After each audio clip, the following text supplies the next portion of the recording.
Bonjour à tous, j'espère que vous allez bien. Alors, nous allons continuer toujours avec notre cours de Cybersecurity. Nous sommes sur le module 3 toujours, le système d'exploitation Windows. Nous avons terminé le module, la première partie, la deuxième, nous sommes en train de clôturer la troisième. Alors, aujourd'hui, nous avons pris le temps, voilà un peu directement sur la page concernée. Nous avons pris le temps hier pour expliquer la partie concernant le WMI. Nous avons très bien expliqué. Nous avons expliqué également la commande net, à quoi ça sert.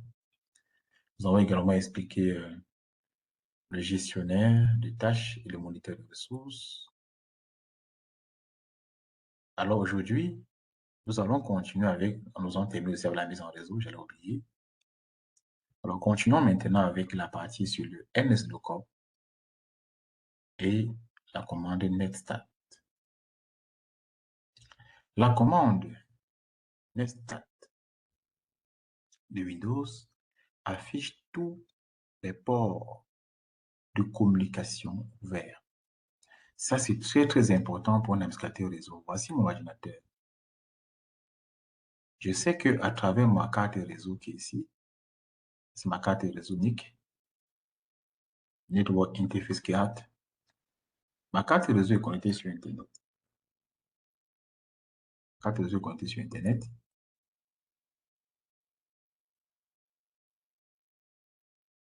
Voilà. Alors, si je veux connaître les ports qui sont ouverts sur mon ordinateur, parce qu'il y a des flux entrants et des flux sortants pour aller vers Internet. Alors, par exemple, je sais qu'un ordinateur comme le mien peut lancer, par exemple, Internet Explorer, pour utiliser un trafic web. Alors, le trafic web va sûrement utiliser le protocole HTTP ou HTTPS. HTTP ou HTTPS. Voilà. Alors, si je veux connaître les ports des différents protocoles ouverts sur mon ordinateur, comme par exemple, si je veux savoir si ce port est ouvert sur mon ordinateur, alors je peux utiliser la commande netstat. Netstat de Windows affiche tous les ports de communication. Puisque je sais que le protocole HTTP utilise par exemple le port 80 et que le protocole HTTPS utilise le port 443.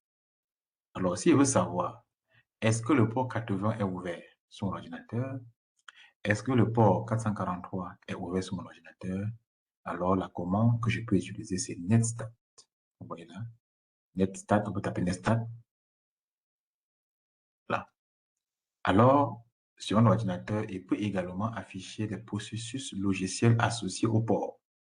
Alors, quel est le processus qui est associé à 80? Quel est le processus qui est associé à 443? Par exemple, si nous regardons là, nous allons constater qu'il y a des connexions actives, c'est-à-dire des connexions, c'est-à-dire mon ordinateur est en train de communiquer avec Internet. Voici les connexions actives. Ici, par exemple, il n'y en a pas, ça c'est en local ici. On voit 127 en local, il n'y a rien de spécial là. Mais ça permet de voir quand même la connexion qui est établie. Une connexion établie là. Alors, allons maintenant sur la réalité. Prenons donc netstat-r. Allons sur Windows, allons sur CMD, netstat. Je vais relancer encore.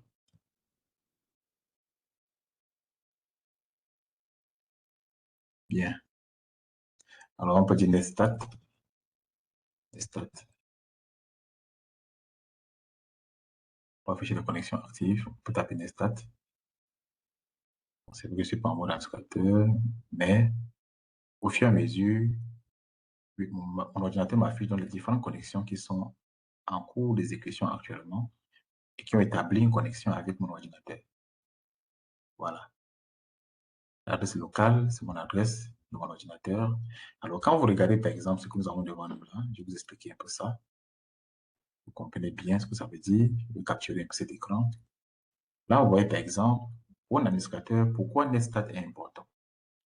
Netstat est important parce que voici mon ordinateur. Il est connecté sur Internet. Il est connecté là sur Internet via ma carte de réseau, justement. Mais ma carte de réseau, vous voyez ici, on a écrit 10 13 142. Donc, ma carte de réseau utilise quelle adresse IP? 10, point, attendez, 10.13.142.45. Voilà l'IP de mon ordinateur.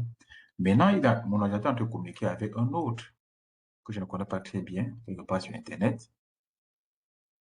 Je ne sais pas si c'est un serveur ou bien c'est un ordinateur normal. Je ne peux pas vraiment identifier dans les physiques. Mais je sais qu'il y a un ordinateur quelque part avec qui il est en train de communiquer. Et l'adresse IP de l'ordinateur également, c'est 172.250.69. Alors, quel est le service qui est établi entre les deux? C'est-à-dire mon ordinateur, l'ordinateur de Joseph, c'est-à-dire mon ordinateur. Quand je regarde là, je vois ici le port source qui est associé, le port source qui est ouvert au niveau de mon ordinateur, le port source qui est de 1028. Je vois le port de destination, c'est-à-dire le port du protocole demandé, qu'on a sollicité, le port de destination. Je vois ici HTTPS. Ça veut dire que c'est le port 443. Moi, je connais justement le port qui est ouvert. Donc, ça veut dire tout simplement que mon ordinateur, en réalité, a établi est en train d'effectuer une communication, en train de communiquer grâce au protocole HTTP avec mon ordinateur. Une communication grâce à HTTPS. Une communication HTTPS qui est établie entre mon ordinateur et l'ordinateur distant. Là, nous sommes sur Internet. Voilà ce que ça veut dire en fait. Et vous devez connaître ça. En tant qu'analyste en cybersécurité, vous devez connaître quel est l'état de cette connexion. Est-ce que la connexion est établie? Oui. Establish. Vous dites que cette connexion est actuellement en train de fonctionner. Ça fonctionne. Ça fonctionne très bien. Voilà. Donc, vous avez aussi une autre connexion. Ça, c'est le nouveau ordinateur. Donc, ça, c'est un autre ordinateur ici. Sur Internet, ça, c'est un autre également. Ça, c'est un autre. Donc, ça varie. Ça mesure. Voilà. C'est un autre ordinateur, ainsi de suite, ainsi de suite. Donc, voilà ce qu'il faut comprendre, par exemple, cette page. Alors, ça vous permet également de savoir est-ce qu'il y a un port ouvert que vous ne connaissez pas. Ceci pour vous aider à identifier un trafic malveillant. Lorsqu'on fait l'analyse de cette interface, un analyste en cybersécurité, lorsqu'on fait l'analyse, un analyste en cybersécurité peut détecter, ça permet de détecter un intrus. On peut le faire. Détecter un inconnu. Ou bien une connexion malveillante. Voilà. C'est pour ça que c'est très important la commande stat. Donc, c'est pas juste pour orner votre ordinateur ou bien votre cours. C'est un rôle très important. Vous voyez là, par exemple, toutes les connexions ouvertes sont affichées. Alors, on va continuer. Tapez nslookup aussi, cisco.com, à l'invite de commande pour trouver l'adresse IP du serveur web Cisco. Par exemple, qu'est-ce que moi je peux faire? Je peux regarder là. On dit taper nslookup, l'invite de commande pour trouver l'adresse IP du serveur Cisco. Bon, ça c'est pour Cisco. Mais si je tape nslookup, je mets le nom d'un site web. Alors, ça peut me donner l'information de ce site web, par exemple. nslookup, nslookup. Ils ont mis Cisco. Mais je peux mettre Cisco aussi, cisco.com. Voilà. Là, ça vous montre l'adresse IP et ça, c'est... voilà. J'ai terminé avec ça. Alors, voici l'adresse IP, le serveur et la résolution. Réponse ne faisant pas autorité, sur.com. Son adresse IP, c'est 72.163.4.185. Donc, je peux voir, par exemple, un site web sur Internet. Je ne connais pas le nom. Je prends, par exemple, n'importe quel site web sur Internet. Je peux dire google.com. Voilà, c'est Google que je vois devant moi. Ou bien faille.net. Faille.net. Je viens là, j'ai dit nslookup, faille.net. Ici, c'est un site qui existe et je valide. Point. Là, vous voyez, faille.net utilise l'adresse IPv6 que voici et trois adresses IPv4, 104 public, 172 public et 104 public. Vous voyez, donc la commande nslookup à l'invite permet de trouver l'adresse IP d'un serveur. Si l'adresse IP est renvoyée, alors le DNS fonctionne correctement. Alors, quand je mets par exemple ici la commande nslookup faille.net et que j'obtiens cette information, ça veut dire que le serveur DNS fonctionne très bien. Je peux faire un ping sur les adresses IP qu'on va proposer pour s'assurer si ça fonctionne de répondre. Il va répondre. 26, 26.7, 27, 175, et il répond. Voilà. Et c'est comme ça que le hacker procède également pour obtenir facilement l'adresse IP des différents serveurs web. C'est la même procédure que le hacker utilise. La même procédure.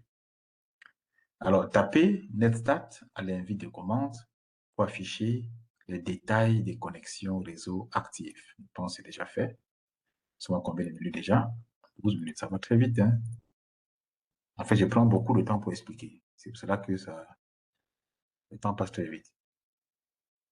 Nous avons également ce qu'on appelle accès aux ressources réseau.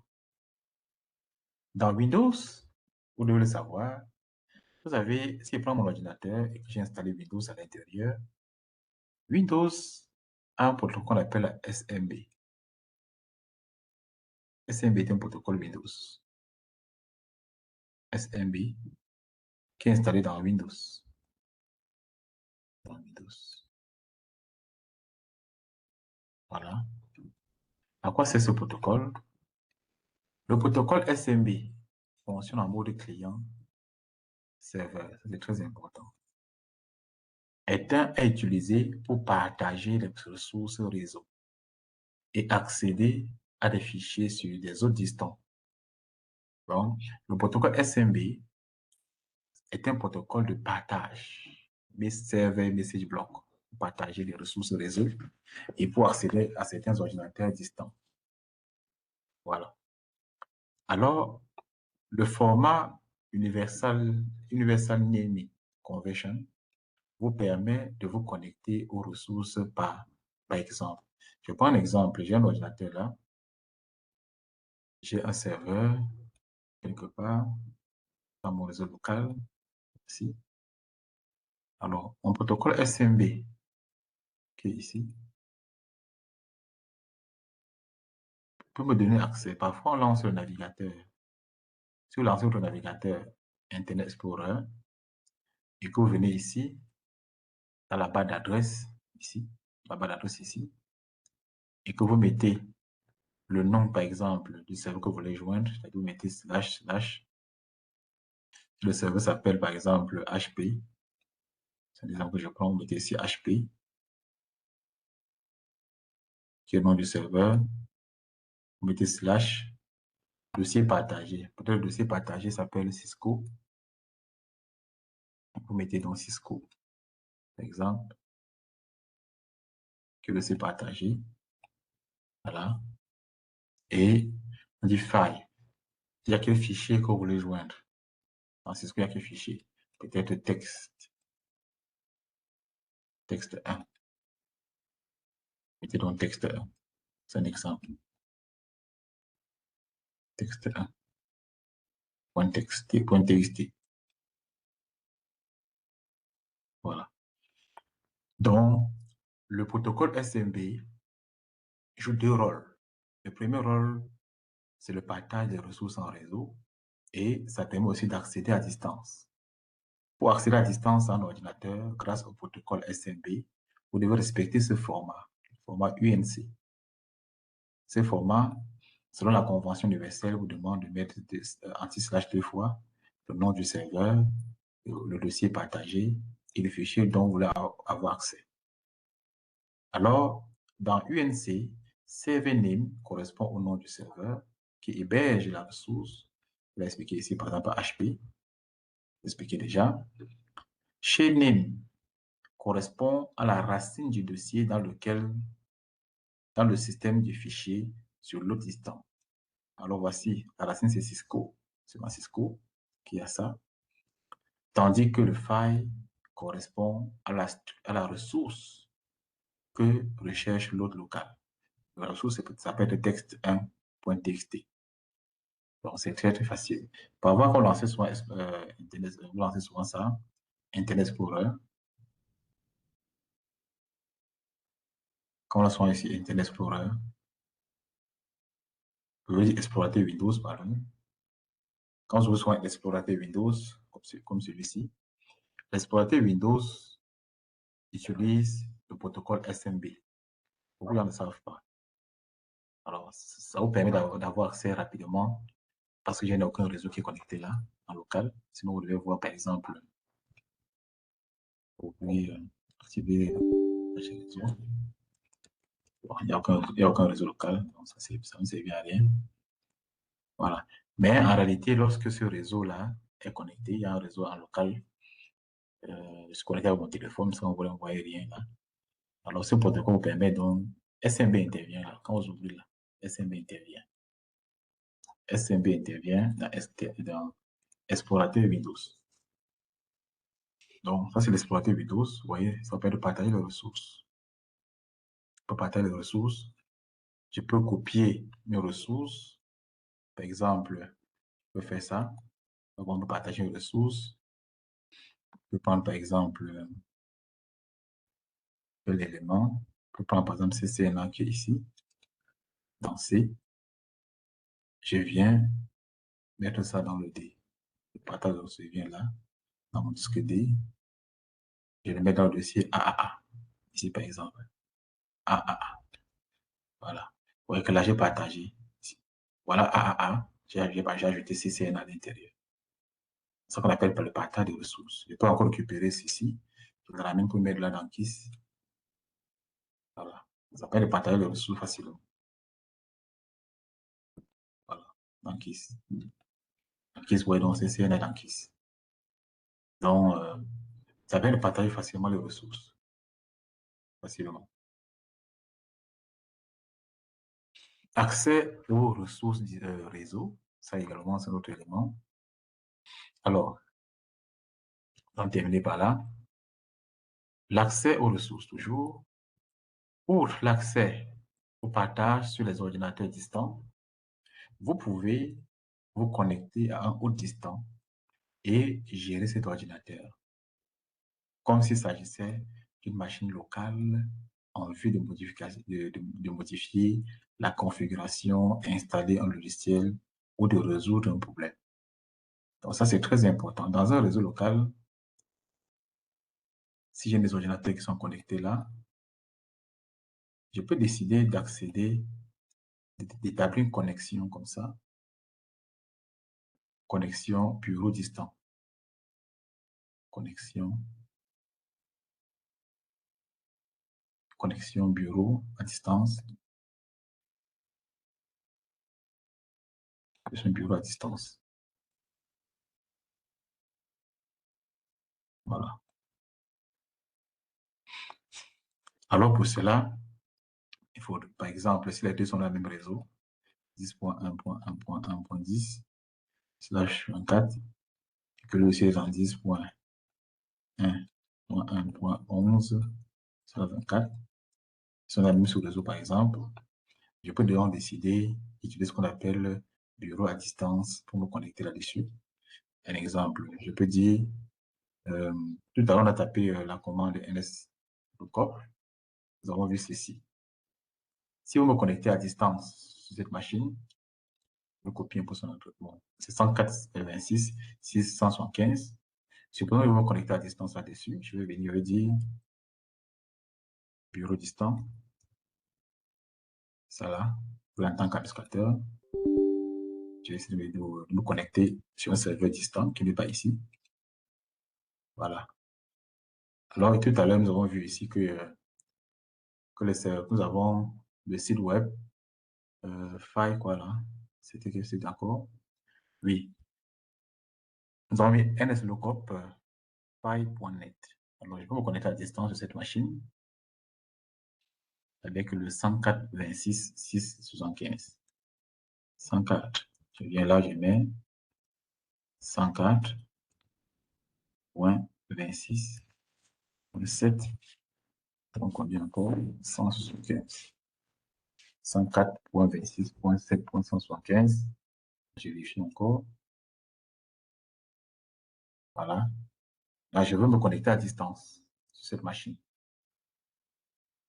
Alors, si la machine, si l'ordinateur distant, si l'ordinateur distant a l'option bureau à distance coché, là, je peux avoir accès facilement.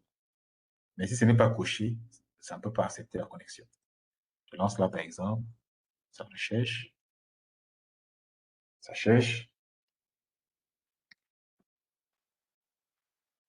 Voilà. C'est ça qu'on appelle connexion à distance. Accès refusé. Pourquoi accès refusé? Voilà. Généralement, quand je suis là, accès il y a souvent quelque chose là que je ne vois pas. Accessibilité. Non, c'est pas ça que je cherche. J'ai accès. Je vois parce que je cherche ici. Voilà.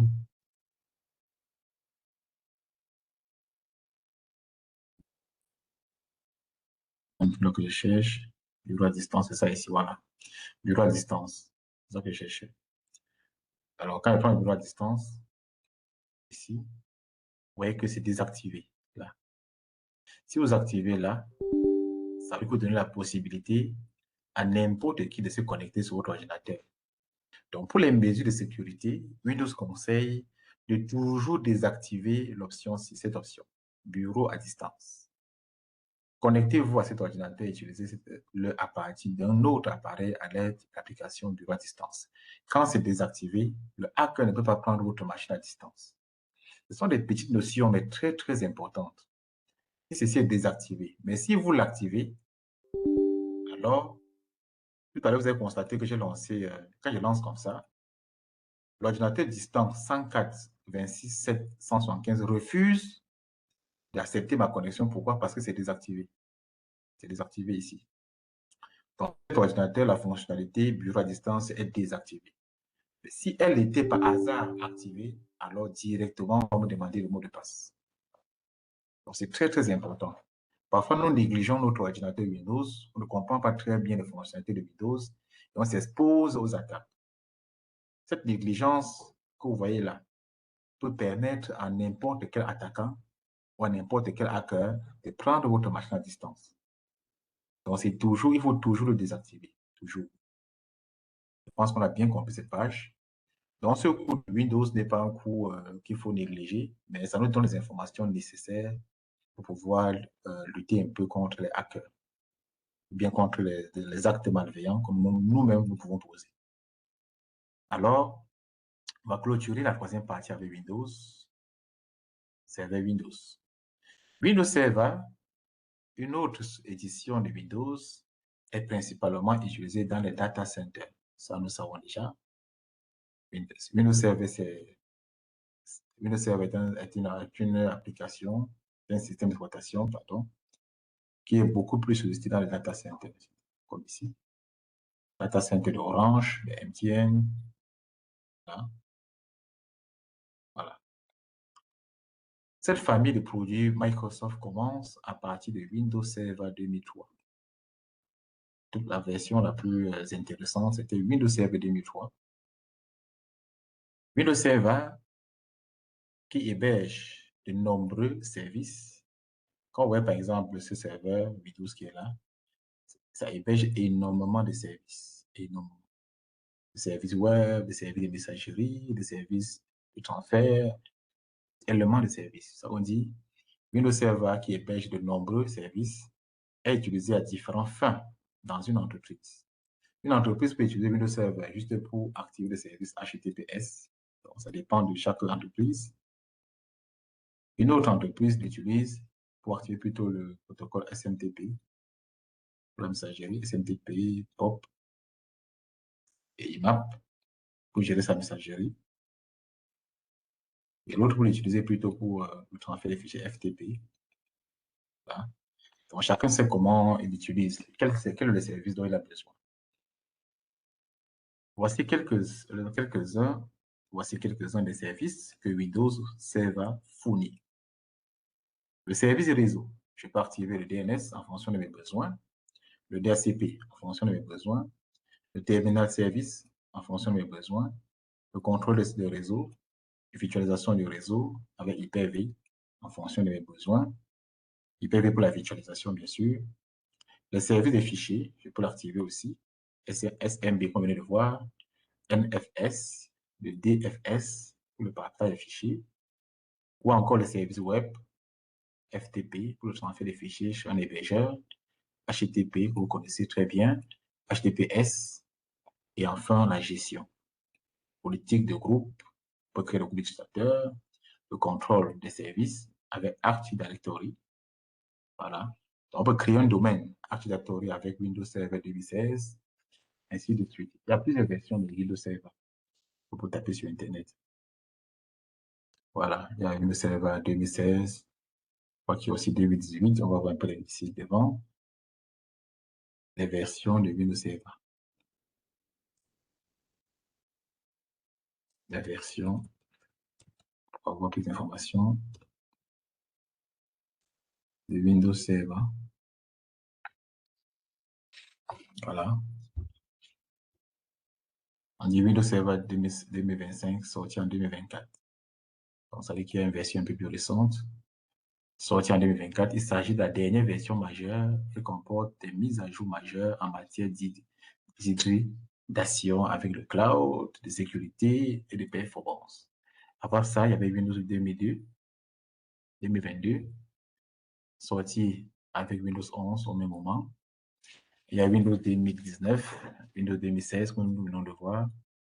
Voilà. Et d'autres éditions plus antérieures, telles que Windows 2012, 2008, 2003, qui est la toute première. Voilà. Donc, voilà différentes versions de Windows. Donc, chacun est libre de choisir la version qui l'intéresse en fonction des besoins. Toujours en fonction des besoins. Voilà ce qu'il fallait retenir dans la troisième partie. Et je vous conseille vivement de faire tout cela. Apprenez à configurer, à créer des comptes utilisateurs avec cela. Le 3.3.10. Apprenez à utiliser Windows Shell, PowerShell avec le 3.3.11. Apprenez à gérer les tâches Windows avec le TP3.3.12. Apprenez, ça continue aussi, dans le 12 que j'ai mis là, une erreur. Apprenez aussi à contrôler et à gérer les ressources système sur Windows avec le TP3.3.13. Donc, tous ceux qui ont déjà créé des comptes, qui sont dans le cours en ligne sur NetAcad, je vous prie vraiment de faire tous ces TP. Et faites-moi les commentaires sur les TP que vous avez réalisés sur ma page YouTube, s'il vous plaît. Vous pouvez écraner. Chaque fois que vous terminez un TP, venez sur ma page YouTube, sur le module concerné, vous faites un commentaire pour permettre à ceux qui ne sont pas avec nous dans ce cours de savoir que vous l'avez fait et que vous avez trouvé ce TP intéressant. Donc, venez toujours sur ma page YouTube en commentaire Faites des commentaires sur cette là que vous avez fait, si vous avez apprécié, et ainsi de suite. Bien, bonne journée. Et prochainement, on va commencer le 3.4, la sécurité Windows, qui n'est pas très long, pour terminer ce module. On verra la commande nestat encore, on va revenir là-dessus. On va sur observateur d'événements prochainement, sur gestionnaire de Windows Update, sur politique de sécurité locale, et enfin, sur Windows Defender. Donc, il nous reste 5 à 6 pages. Parfait Windows pour clôturer. Donc, restez toujours connectés sur ma page YouTube. Nous allons clôturer ce module dans notre prochaine vidéo. Bye bye à tous.